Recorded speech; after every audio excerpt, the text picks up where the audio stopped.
everyone. Welcome to the Decameron Project Day Two, Part 1. We're going to talk about the Wheel of Fortune and stories that begin with a series of misadventures but turn out well.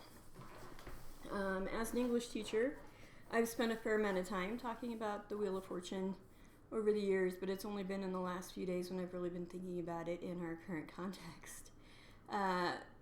That it occurs to me why it was so useful in the medieval mind. Like, when I look on social media, I see a lot of, oh, it's not fair. Oh, I plan to do this. Oh, I plan to do that.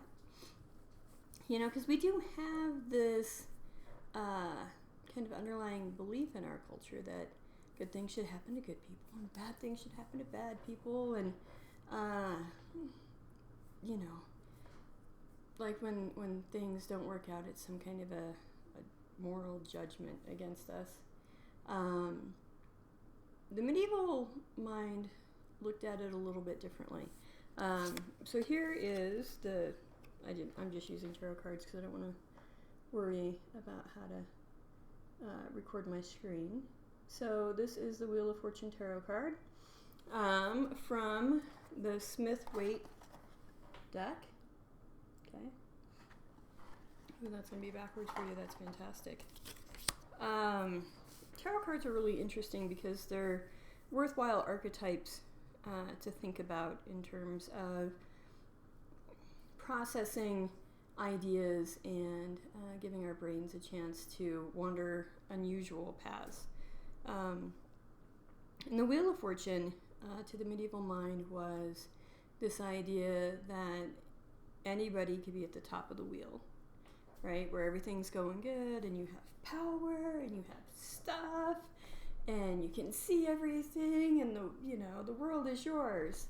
But that wheel spins and anybody's fortunes can change and anybody at the top can end up at the bottom. And if you're at the bottom, you can swing back up. So the wheel turns. And it's really interesting that they had that idea, even though so many of their political systems were very prescribed in terms of their station in life. So it may or may not have been in terms of a economic sense or a political sense, but more about kind of the daily quality of life sense, right? I think that the Wheel of Fortune was one way for the medieval mind to deal with the fact that there were so many uncertainties facing them, including, mass waves of sickness and how that affects, that daisy chain of economics. So,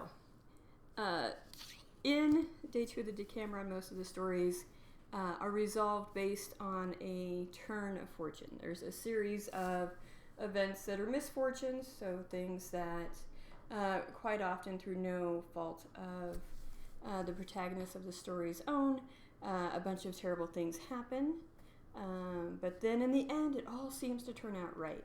And quite often they turn out right. Yes, the protagonist has been a good person, but it's usually things coming out right because of some accidental intercession from outside.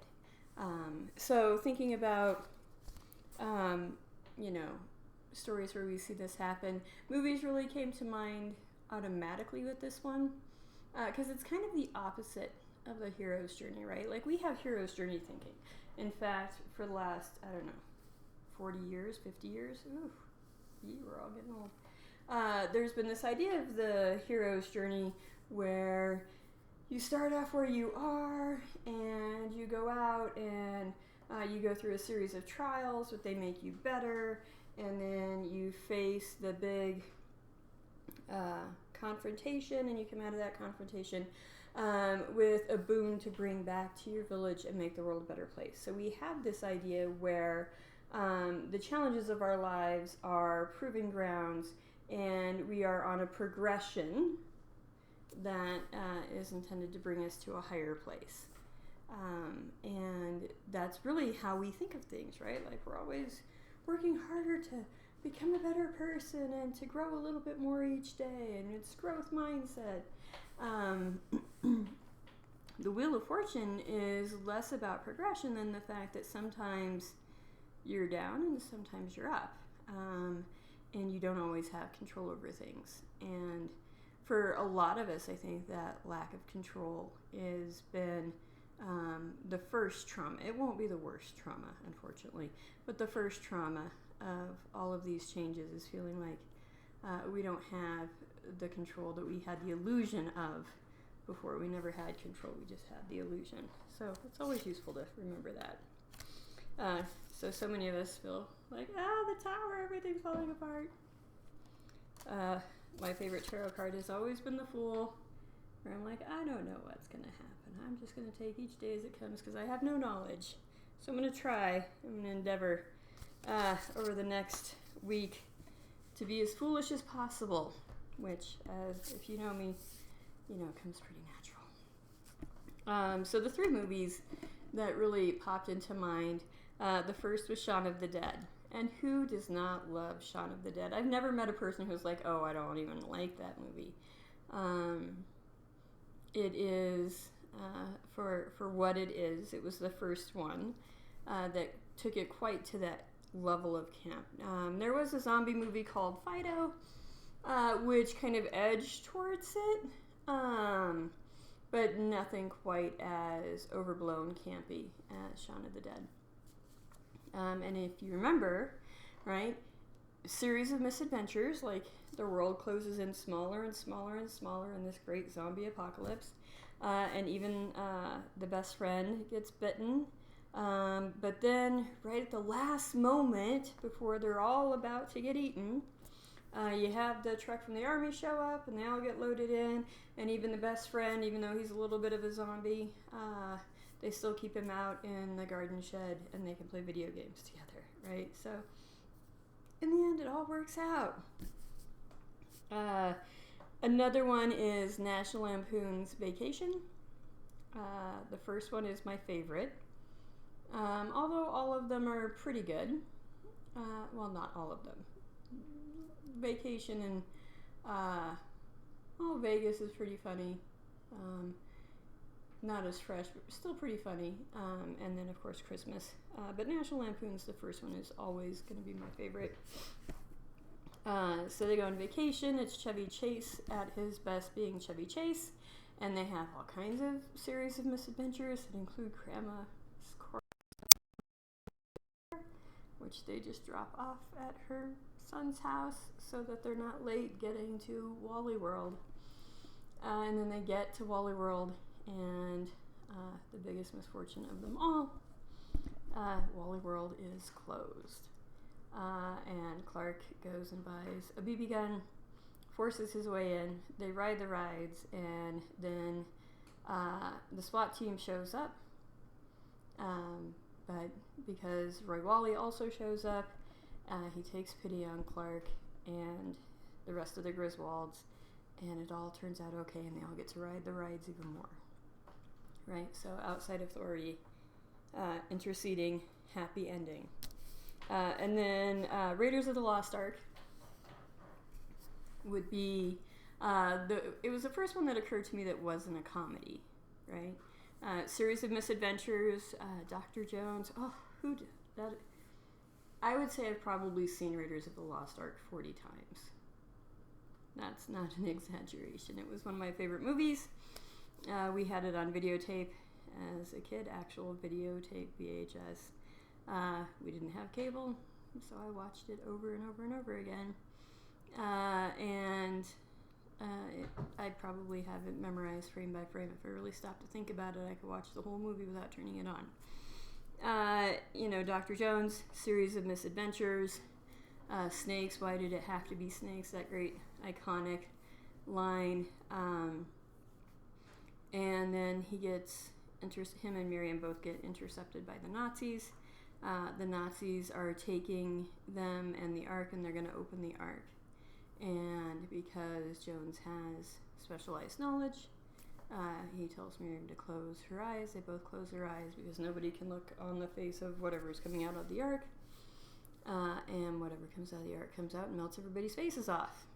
Right? Scariest thing I'd ever seen at the age of 8 when I saw that the first time. And so, again, that's an external force that comes in and saves the day.